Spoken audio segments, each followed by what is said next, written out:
на изпълнение на политиките и законодателството, насочени към децата с увреждания, финансиран от Оперативна програма Добро управление, съфинансиран от Европейския съюз чрез Европейския социален фонд. Днешната ни задача е да финализираме тези 7 събития, които организирахме, с въпросите на родителите.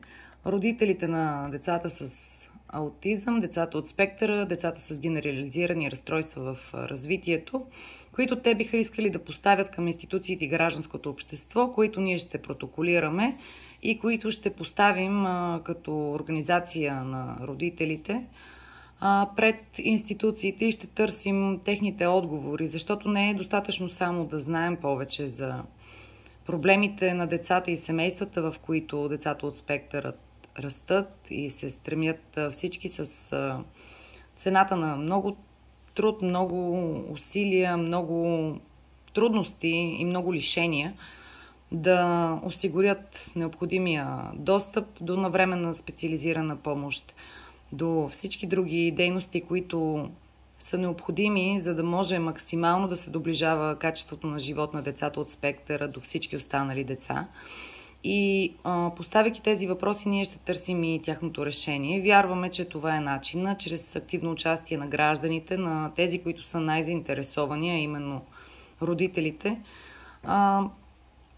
ситуацията в България да бележи своя напредък, поетапен, еволюционен, защо не и революционен, и да можем в рамките на своята родителска възраст да се поздравим с това, че сме успели да дадем повече възможности.